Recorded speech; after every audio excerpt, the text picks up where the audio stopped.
appreciate it. Our first writer, the Chicago Tribune called him Chicago's official troubadour. Mark Dvorak is a musician, teacher, songwriter, and author with 16 albums of traditional and original folk music. He's won awards for children's music and journalism. The Fox Valley Folk Festival was the site of one of his first performances, and they described him as a living archive of song and style. Mark's first book, Bowling for Christmas and Other Tales from the Road, which is available over on that table over there, looks back on a 30-year career woven from disparate threads as a touring musician, educator, and community builder. Mark continues to teach at the Old Town School of Folk Music and performs over 200 shows nationally each year. Boy, you're a busy guy. For more about Mark, you can visit his website at markdvorak.com. Mark, come on up, please.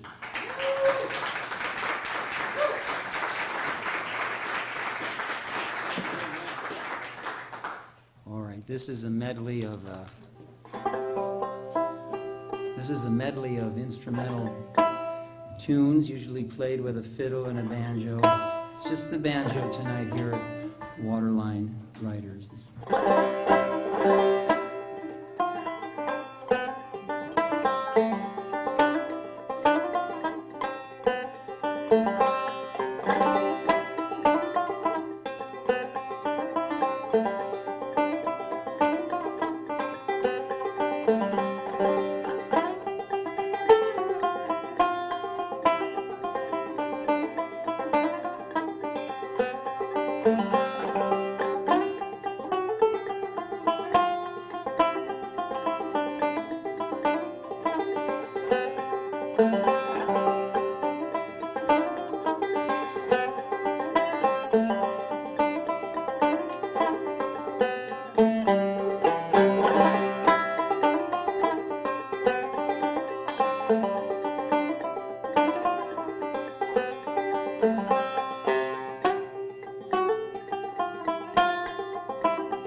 Thank you. It's so nice to be with you tonight, and I'm looking forward to the entire evening and enjoying the work of the Waterline writers. And Ann asked me to read a couple of pieces and play a couple of songs. And this is a poem that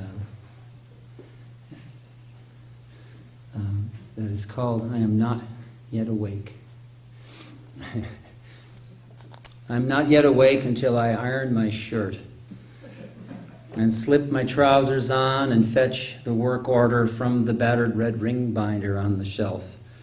I get my toll money from the dresser top and gasoline from the Quick Mart down the way. I get a coffee to go and sometimes a newspaper before heading off somewhere to play and sing and laugh away an afternoon or evening with some strangers who have gathered a half-day's drive from where I sleep and take my messages from where I keep my messes and piles of falling down laundry and books and notepads scribbled full with ideas not yet born.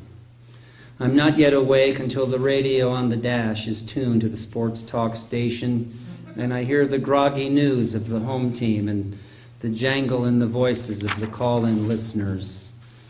And I'm not yet awake until I scan the dial for some jazz or sing-along oldies or soothing strings or news, should something be happening. I'm not yet awake until I pull onto the highway and merge with traffic, cruising along, cursing the slowpokes and the speed demons and ding-dongs, all hustling off like me, to get somewhere on time, to do their work, to have their fun, to collect their wages before heading back home. And I am not yet awake until I sip from my cup and hang my elbow out the window and note how quickly the wind and the world are flying by. I am not yet awake until I park not too far from the side door of the hall or gymnasium or multi-purpose room and take off my cap and check my hair in the rearview mirror. I'm not yet awake until I sling a banjo bag across my back and a guitar case over my shoulder and walk to the door, making sure I still have a purpose in mind. And I'm not yet awake until I say something nice to the woman or man who greets me, whether they are nice or not, whether they are important or not. I'm not yet awake until I get to the room where I am to sing and play and taste the air and notice the light and listen to those who have gathered and are waiting, and I measure their buzzing and hear their chatter bouncing off the walls and ceiling and curtains and tables. I'm not yet awake until I find a quiet spot to tune my banjo just so and scratch at the strings and plunk it and then bang it around some until we are acquainted again and have renewed our agreement about something I have never fully understood. Then I pull aside the cover of my guitar bag. Such a curious marriage of wood and strings and science and pain is this guitar. And I am not yet awake until I spend some time alone with this curious instrument and hold it and feel its weight upon my shoulder and feel its strings and wood beneath my fingers. Then the fingers begin, First they stretch, then reach, then crawl and caress. And the strings in the wood, as if feeling for something that may have been left behind, or for something that has always been there, something not even a good set of ears might detect. The fingers find a piece of that something. They always do. And the world begins to stir from guitar slumber. And the fingers and the strings in the wood whisper sweet morning talk in a language known only to strings and fingers and wood. Did you sleep well? The fingers remember, and the wood and the strings remember, and finally they murmur and giggle, and suddenly little guitar sounds are about the room, where we tune again and welcome together the many unknowns of this new day. Yes, I had a wonderful dream. At last the music smiles, wakeful. Yes, the fingers remember, and the guitar thumps and hums and rumbles and rings, as if it already knows all the dreams ever dreamed by folks like me and you, by folks like those strangers in that room, buzzing and chatting and waiting.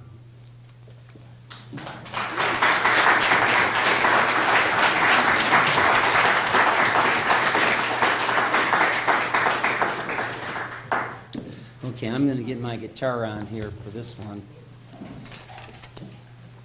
We like smooth transitions, don't we? Good segue. Yeah, all right. This is my guitar. This was made in 1996, and it's a replica of an old Martin guitar. And United Airlines fixed it for me when it was 1 year old. Never sounded better. This next piece is called One Man's Hands. And remarks on an interesting summer I had a few years ago. It is raining again, and the Cubs game has been delayed.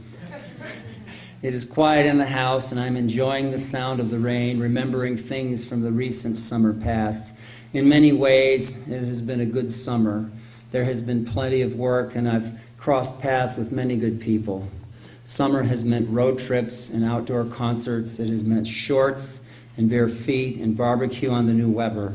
Summer has meant practicing on the back porch with fresh coffee, watching the big maple tree move in the breeze. And as with a lot of boys, this summer and all the other ones before it have meant playing ball. This was my last summer of ball playing, though, and this time I really mean it.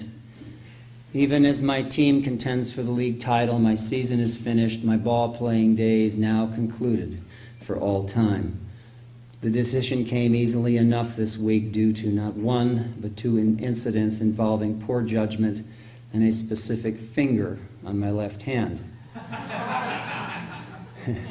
The first incident happened in June, the season still young and hope still eternal. An attempt to catch a sinking line drive left me trying to shake off a swollen ring finger. In Chicago, Nurse Mary thought it was broken and said, "Go see a doctor." When I later showed it to Farmer Hugh of Bartonville, Illinois, he simply nodded to me and said, "Yep, the way a farmer might without making the sound of the P." Let the record show that I finished the game with 2 hits and 5 runs batted in. The latest incident occurred about a week ago and was messier and sorrier than the one before. My finger was splinted and wrapped for a time and had come to resemble an armless little mummy with a nosebleed. So this time I'm hanging them up for good. Autumn will bring healing and recovery, and the cleats and the bats and the balls will go up to the attic along with the screens and the porch furniture. Come opening day next spring, I promise not to give them another look. So the last few days, I've mostly been laying around, watching it rain, taking Advil, and waiting for summer to wind down.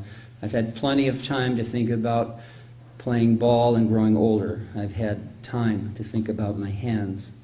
When my hands were tough and calloused, I was young and working a night job for a grocery company. I was on a shift with other boys from 11 at night until 7:30 in the morning. When I'd get home from work, I worked at learning guitar and later five-string banjo. As my hands became more sure on the strings, they also became chafed and coarse from nights unloading trucks, slinging stock, and pushing around 200-pound bales of cardboard. At some point, I started to land performing jobs in the local coffee house scene. Though I still had to keep my night job, I'd tote my guitar and my five-string banjo off to some little place and played them as best as I could with hands that had turned to dry, cracked shoe leather. I remember meeting lots of musicians around that time. Many were like me, learning, scrambling, trying to improve. Some were more advanced and others still were already recording and working at music full time. And I remember the occasion of shaking hands with one of these fellows, a full-time, polished professional. For the first time, I noticed what a musician's hands felt like. And for the first time, I felt a kind of uneasiness that my own hands were those of a working stiff. Soon enough, though, I was able to let go of my career as a grunt in the grocery business. And soon enough, I found myself scratching out a living, playing music and teaching. Soon enough, the recording projects came along and the tours, and soon enough, my hands began to change. After years of coaxing sound from a guitar and a five-string banjo, my fingers turned lean and muscular. The skin on my palms grew smooth and soft. And I recall the time earlier this summer, coming down off the stage after performing at a music festival in Tennessee. A man wearing overalls waved and walked over. He was a tobacco farmer, as it turned out. His name was Jim, and I remember him as a very fine man. Jim had a wide-brimmed straw hat on his head, and his jaw swelled with a plug of tobacco. He said he'd been farming in these parts for more than 40 years. He smiled, almost toothless, and said how he liked to come down to hear the old songs each year at the festival. Jim thanked me for making the trip all the way from Chicago. He said some nice things about my playing, and I said some nice things about the people and the country in western Tennessee. It felt good having passed muster with an earthy old-timer like Jim. He'd been listening to music down here for a lot of years. Then Jim began to talk about his brother and father, his mother who passed away when he was young. He began to talk about tobacco farming. Although he loved music and loved to be around it, Jim said that neither he nor his brother ever had time to take up an instrument. There was always too much work to do. We talked a while longer, and I thanked Jim for our visit. I held out my hand and he grasped it. His grip was steady, his palm was rough and calloused and felt like dry, cracked shoe leather. I felt a kind of uneasiness that my own hands were soft and those of a musician. "So long," said Jim, and I watched him disappear into the crowd.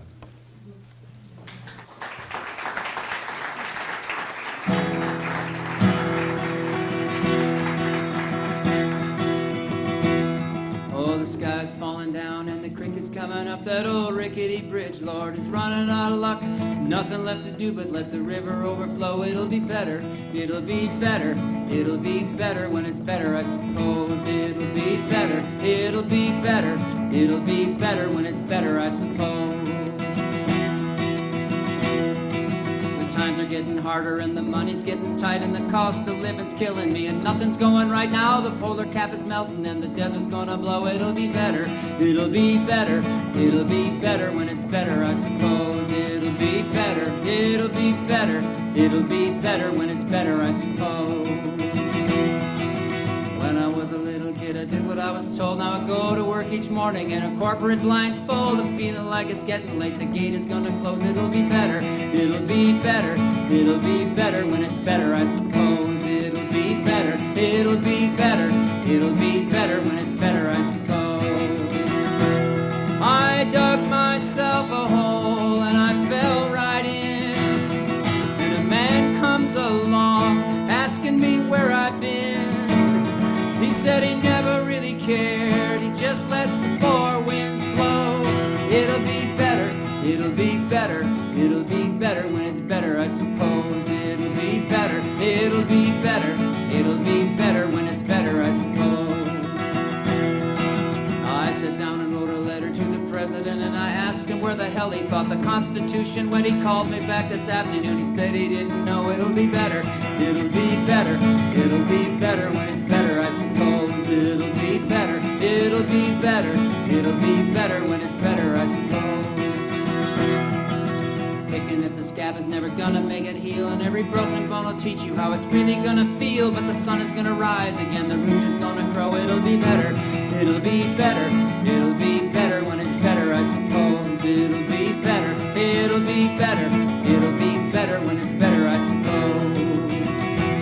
Oh, the sky is falling down and the creek is coming up. That old rickety bridge, Lord, is running out of luck. Nothing left to do but let the river overflow. It'll be better, it'll be better, it'll be better when it's better, I suppose. It'll be better, it'll be better, it'll be better when